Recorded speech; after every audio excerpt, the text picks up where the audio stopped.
한국, 그저 우릴 따라오는 나라일 뿐이에요. 1998년 26살 일본 엘리트 엔지니어 야마모토는 한국 출장길에서 단언했습니다. 그의 공책엔 이렇게 적혀 있었습니다. 한국 기술력 10년 뒤처짐. 혁신은 제한적. 서울의 낡은 공장에서 한국 엔지니어 최강민이 조심스럽게 물었습니다. 왜 일본은 아직도 100볼트를 쓰나요? 220볼트가 더 효율적인데. 야마모토는 웃으며 대답했습니다. 일본은 이미 성공했으니 바꿀 필요가 없어요. 그 순간 식탁의 온도가 얼어붙었습니다. 최강민은 조용히 말했습니다. 50년이 지나면 누가 옳았는지 알게 되겠지요. 그리고 2024년 삼성전자 회의실에 들어선 야마모토는 경악했습니다. 그를 맞이한 사람은 삼성전자 부사장 최강민이었습니다. 하루 1만 대를 생산하는 완벽한 자동화 라인, 0.3%의 불량률. 모든 숫자가 일본을 압도했습니다. 최강민이 조용히 물었습니다. 40년 전 대화 기억하십니까? 그날 밤 야마모토는 회사 보관실에서 충격적인 문서를 발견했습니다. 일본도 220볼트 전환을 검토했었다는 증거. 그리고 그들이 포기한 이유를. 시작하기 전에 잠깐 좋아요와 구독을 눌러주시면 영상 제작에 큰 힘이 됩니다. 저는 지금 무대 위에 서 있어요. 손에는 오래된 공책을 들고 있는데 손이 계속 떨리고 있어요. 아래에는 300명 정도의 사람들이 저를 올려다보면서 제가 말하기만을 기다리고 있어요. 오늘은 제 퇴임식이에요. 저는 이제 62살이고 이 회사에서 38개를 일했어요. 원래라면 자랑스러워야 하고 만족스러워야 하겠죠.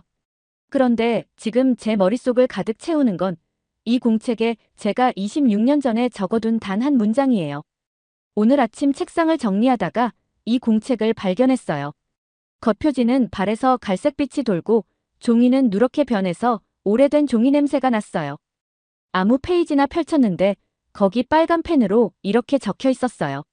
한국이 220볼트를 선택했다. 우리는 끝났다. 그 문장을 읽는 순간 제 속이 쑥 내려앉았어요. 가슴이 꽉 조여드는 것 같았어요.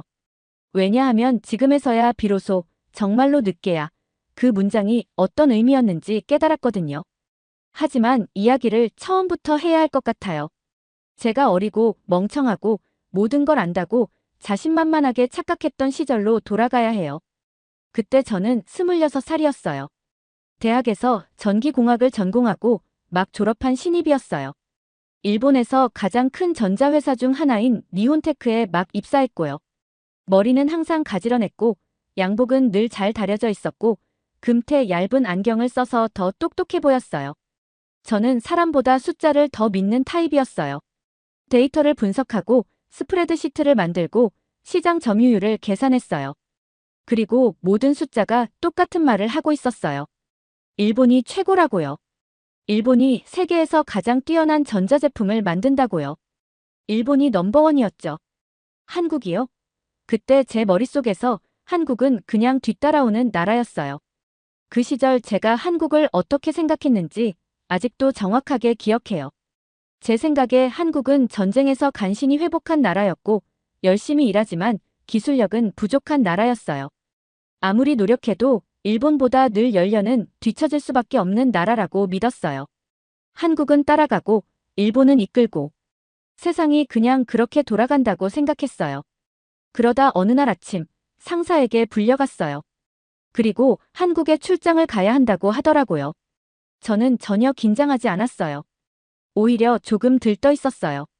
서울에 있는 한국협력공장을 방문해서 니혼테크의 품질 관리 방식을 알려주라는 임무였어요.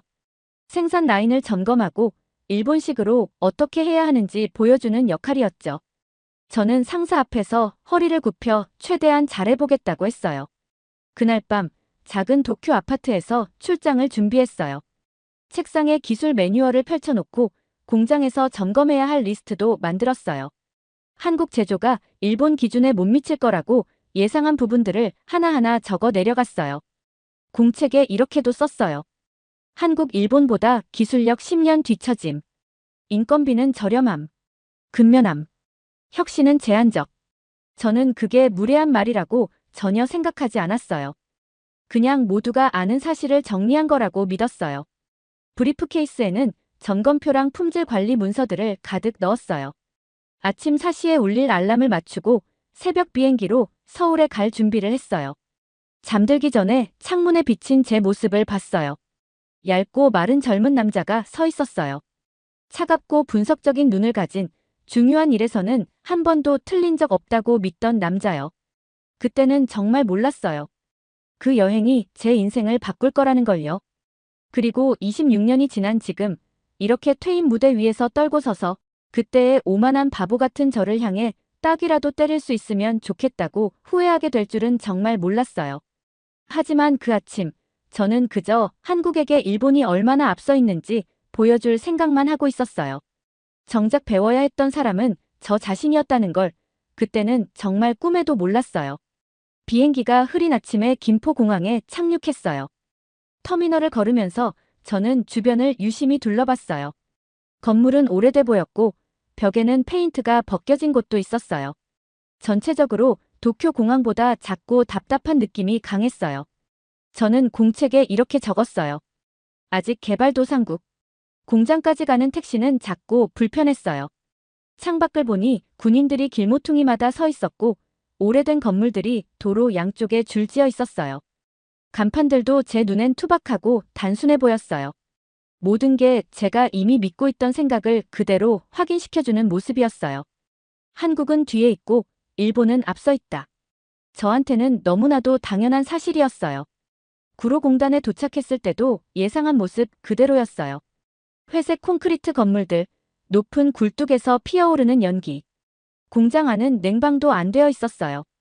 밖은 무더웠고 작업자들은 긴 테이블에서 전자부품을 조립하면서 땀을 뻘뻘 흘리고 있었어요. 저는 또 하나 적었어요. 한국인들은 열심히 일함. 하지만 기술 수준은 일본보다 많이 뒤처짐. 그리고 그때 저는 최강민 씨를 만났어요. 그분은 40 중반쯤 되어 보였고 저보다 한 15살은 많아 보였어요. 체격은 탄탄하고 눈빛은 안정적이었어요. 머리는 짧고 단정하게 정리돼 있었어요. 저를 보자 깊게 허리를 숙이며 아주 자연스러운 일본어로 인사를 했어요. 야마모토 선생님, 이렇게 멀리까지 와주셔서 정말 감사합니다. 니혼테크에게 배우게 되어 영광입니다. 그는 저를 선생님이라고 불렀어요. 스승, 지도자라는 뜻이었죠. 제 가슴은 괜히 뿌듯해졌어요. 당연히 그분은 저를 스승으로 봤겠죠. 당연히 일본의 기술을 배우러 온 거라고 생각했어요. 그게 세상의 순리라고 믿었으니까요. 저는 하루 종일 공장을 점검했어요. 생산 라인을 살펴보고 품질 관리 절차를 검토하고 문제점을 짚어내면서 일본식으로 어떻게 해야 하는지 설명했어요. 최강민 씨와 그 엔지니어들은 조용히 집중해서 제 말을 들었고 꼼꼼하게 메모했어요. 모두 정중했고 모두 예의 바르게 행동했어요. 모든 게 제가 예상한 그대로 흘러갔어요. 저녁엔 그들이 저를 식사에 초대했어요. 바닥에 앉아야 하는 전통 식당이었어요. 앉자마자 무릎이 아파왔고 음식은 저한테 아주 낯설었어요. 입안을 얼얼하게 만드는 김치, 너무 매운 국, 제가 본 적 없는 작은 반찬들까지요. 그들은 저에게 소주를 따라줬어요. 맑고 강한 술이었는데 목넘김이 거칠고 센 편이었어요. 몇 잔 마시자 분위기가 확 풀렸어요. 한국 엔지니어들은 서로 장난치며 웃기 시작했어요. 하지만 저는 조용히 그리고 전문가답게 있었어요. 저는 스승이니까요. 권위는 지켜야 한다고 생각했어요. 그때 최강민 씨가 몸을 앞으로 기울이며 조심스러운 목소리로 말했어요. 야마모토 선생님, 하나 여쭤봐도 될까요? 그럼요. 제가 대답했어요. 왜 일본은 아직도 가정용 전기를 100볼트로 쓰나요? 220볼트가 더 효율적이고 세계 기준에 더 맞지 않나요? 저는 미소를 지었어요. 순진한 질문이라고 생각했어요. 그래서 거의 생각도 안 하고 대답했어요. 일본은 오랫동안 100볼트를 사용해왔어요. 굳이 바꿀 필요가 없어요. 이미 성공한 나라니까요. 그는 천천히 고개를 끄덕이더니 말을 이어갔어요. 그렇군요. 한국은 지금 나라 전체를 220볼트로 바꾸고 있습니다. 이 오일 쇼크 시기에 비용이 엄청 드는데도요. 하지만 정부는 50년 후를 생각해야 한다고 말합니다. 저는 실제로 웃어버렸어요. 지금 돌아보면 정말 제 자신에게 한 대 때리고 싶을 정도예요. 한국은 아직 개발 중이니까 세계 기준을 따라가야 하죠. 그래야 일본을 따라잡을 수 있으니까요. 일본은 이미 충분히 성공했으니 그럴 필요가 없어요. 그 말이 끝나자마자 식탁의 온도가 뚝 떨어지는 게 느껴졌어요. 한국 엔지니어들의 웃음이 사라졌어요. 한 젊은이는 고개를 숙이며 턱을 꽉 깨물었고 다른 한 명은 빈잔만 멍하니 바라봤어요. 밝았던 분위기가 순식간에 사라졌어요. 최강민 씨의 표정은 크게 바뀌지 않았지만 눈빛이 미세하게 흔들렸어요. 그리고 조용하지만 묵직한 목소리로 말했어요. 야마모토 선생님, 한국이 220볼트를 선택한 건 가난해서나 뒤처져서가 아닙니다. 엄청난 반대에도 불구하고 선택한 것입니다. 우리는 우리 손자들을 생각하기로 결정했습니다. 일본도 같은 전환을 검토했지만 결국 포기했지요. 한국은 가난했지만 움직였고 일본은 부유했지만 멈췄습니다. 그는 잠시 멈추고 덧붙였어요. 50년이 지나면 누가 옳았는지 알게 되겠지요. 저는 순간 짜증이 올라왔어요. 왜 이렇게 감정적으로 반응하는지 이해가 안 됐어요. 저는 그냥 사실을 말했을 뿐이라고 생각했어요. 그날 밤 호텔에서 저는 공책에 이렇게 적었어요. 한국인들 진실 말해줬더니 화남. 현실이 아픈 건 어쩔 수 없음. 저는 정말 몰랐어요. 정말 1%도 몰랐어요. 그날 최강민 씨가 저에게 경고를 해주고 있었다는 걸요. 제게 미래를 보여줄 기회를 준 거였어요. 하지만 저는 너무 눈이 멀어 있었고 너무 오만했고 스스로의 우월함에 취해 있어서 그 진짜 의미를 전혀 듣지 못했어요. 남은 일주일 동안 저는 계속 품질 관리 교육을 했어요. 한국 엔지니어들의 근면성을 칭찬하는 메모도 하고 기술적 부족함들을 기록하며 제가 지혜를 전해주는 스승 역할에 몰두했어요. 마지막 날 최강민 씨는 택시까지 저를 배웅해줬어요. 그는 제 손을 단단히 잡으며 말했어요. 언젠가 다시 오시길 바랍니다. 야마모토 선생님. 아마 놀라실 겁니다. 저는 예의 바르게 미소 지으며 고개를 끄덕였지만 비행기가 이륙하기도 전에 그의 말은 제 머릿속에서 이미 사라져 있었어요.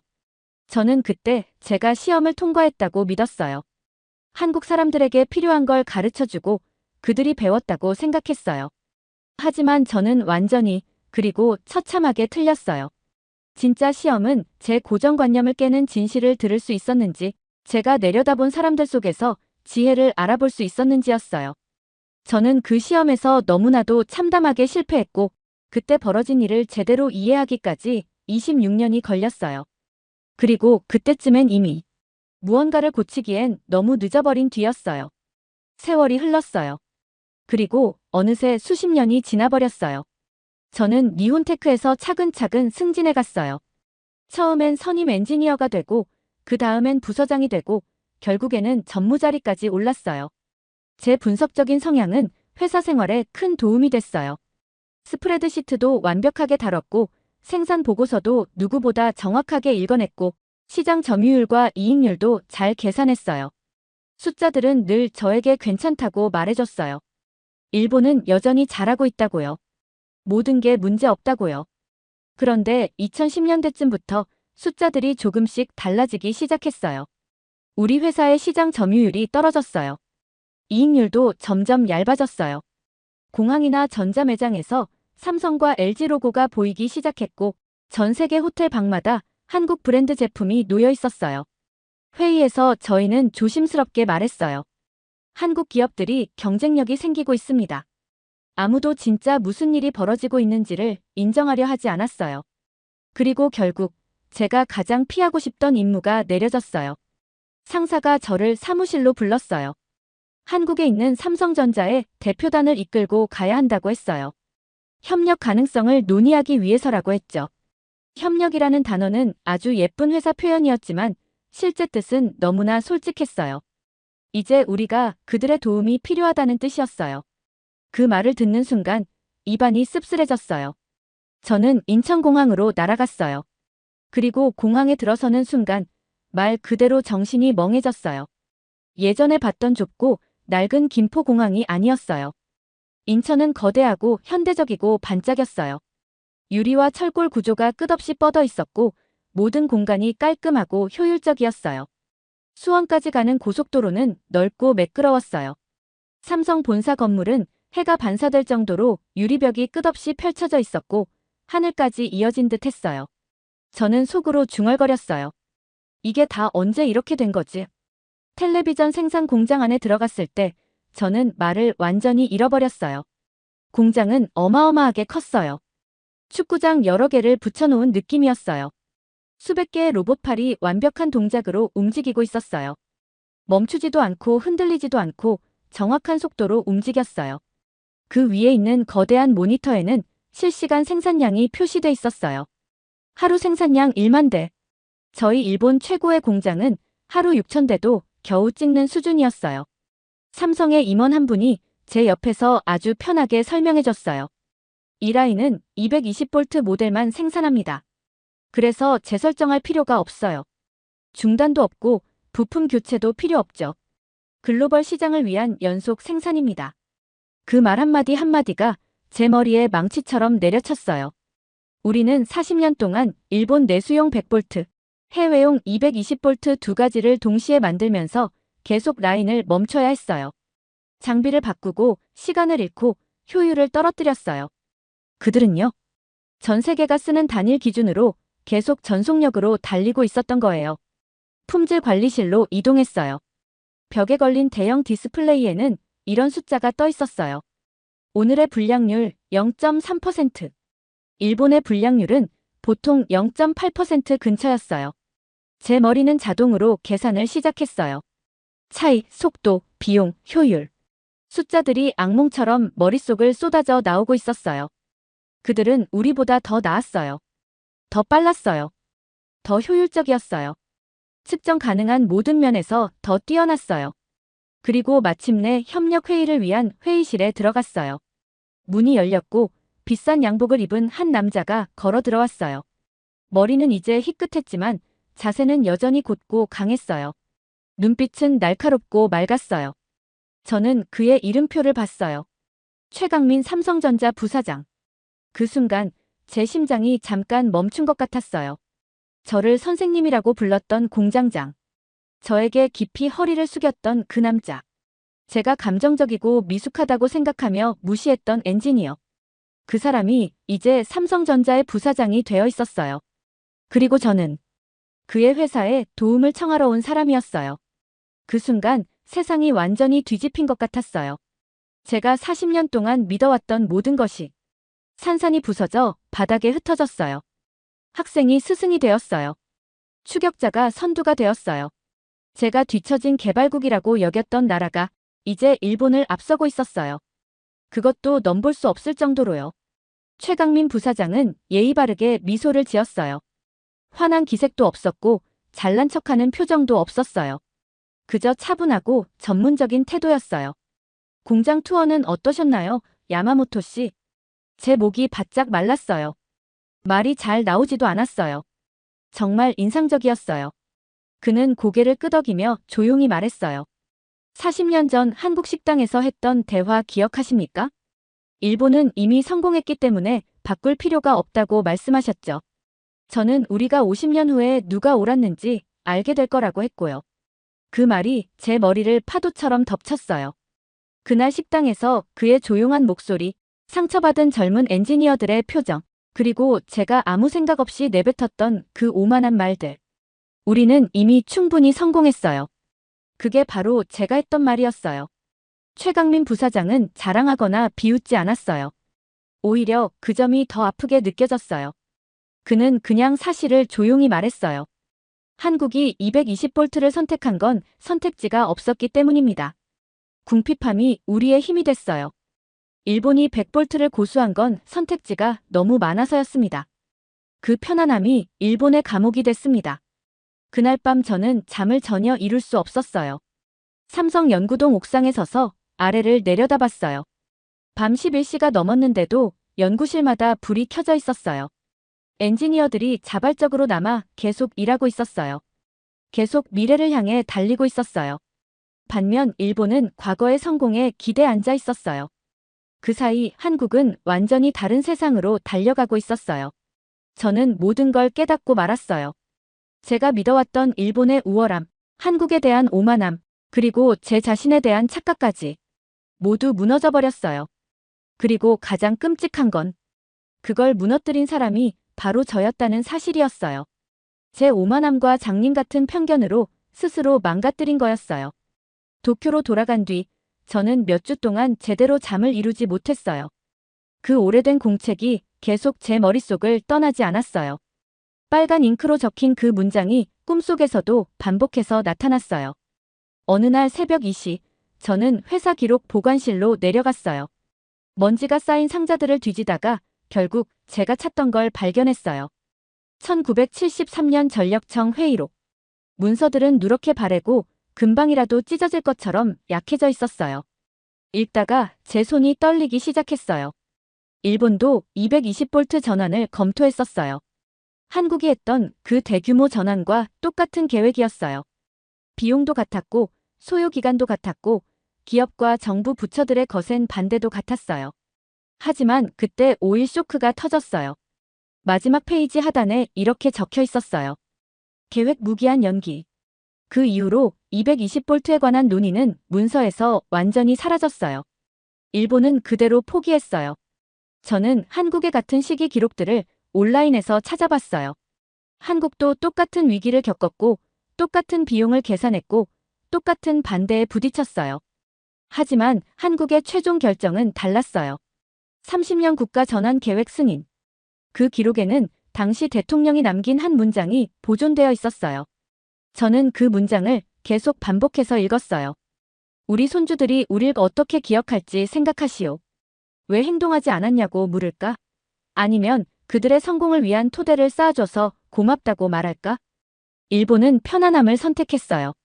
한국은 고통을 선택했어요. 일본은 쉬운 현재를 선택했고 한국은 어려운 미래를 선택했어요. 그리고 40년이 지난 지금 결과는 부정할 수 없게 드러났어요. 그제서야 저는 수십 년 전 최강민 씨가 제게 무엇을 말하려 했는지 깨달았어요. 문제는 전압이 아니었어요. 생각 방식의 차이였어요.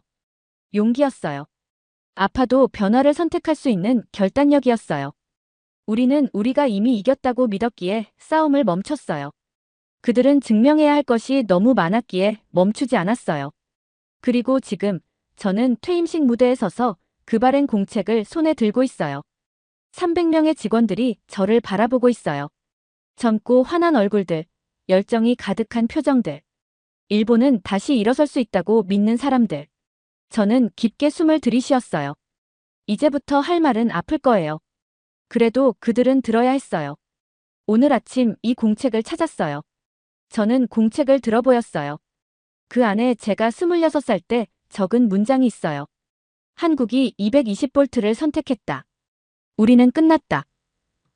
청중이 불편하게 몸을 움직였어요. 그땐 제가 과장해서 쓴 줄 알았어요. 그런데 이제 보니 그때 이미 진실을 보고 있었어요. 다만 제가 이해하지 못했을 뿐이에요. 제 목소리가 조금씩 힘을 얻기 시작했어요. 제가 26살 때 한국에서 만난 한 남자가 있어요. 이름은 최강민 씨였어요. 당시엔 공장장이었죠. 저를 선생님이라고 부르고 깊이 인사했어요. 저는 그에게 가르치러 갔다고 생각했어요. 한국은 일본보다 10년은 뒤처져 있다고 믿었죠. 저는 잠시 말을 멈췄어요. 방 안은 숨소리 하나 없이 고요했어요. 어느 날 저녁, 그가 일본이 왜 아직도 100볼트를 쓰냐고 물었어요. 저는 이미 성공했으니 바꿀 필요가 없다고 답했어요. 그는 한국이 힘든 길을 선택한 이유를 말하며 저를 설득하려 했지만 저는 그의 말을 그냥 감정적인 반응이라고 치부했어요. 저는 공책을 꽉 쥐었어요. 지난달 저는 수원의 삼성전자에 갔어요. 저를 맞이한 사람은 이제 삼성전자 부사장이 된 최강민 씨였어요. 그리고 저는 저희 회사가 어려워져서 삼성의 도움이 필요해 찾아간 입장이었어요. 청중 중 누군가가 조용히 숨을 들이마셨어요. 문제는 전압이 아니었어요. 우리가 이미 정상에 도달했다고 착각한 그 마음가짐이 문제였어요. 변화가 필요 없다고 느끼는 바로 그 순간, 실제로는 가장 큰 변화가 필요한 순간이에요. 제 목소리가 살짝 떨렸어요. 기술 발표보다 훨씬 어려운 말이었어요. 한국은 변하지 않으면 살아남을 수 없었기에 변했어요. 일본은 선택지가 많았기에 편안함을 택했어요. 한국은 절박해서 강해졌고 일본은 자신만만해서 약해졌어요. 저는 공책을 한 번 더 들어올렸어요. 이걸 회사 기록실에 기증하려고 합니다. 실패의 기념품으로 남기기 위해서가 아니라 경고로 남기기 위해서예요. 편견은 타인을 상처 입히는 데서 끝나지 않아요. 우리 자신을 현실로부터 눈멀게 만들어요. 편안함은 성공을 지켜주는 게 아니라 성공의 종말을 불러옵니다. 저는 깊게, 아주 깊게 허리를 숙였어요. 그냥 형식적인 인사가 아니라 진심을 담은 사과의 인사였어요.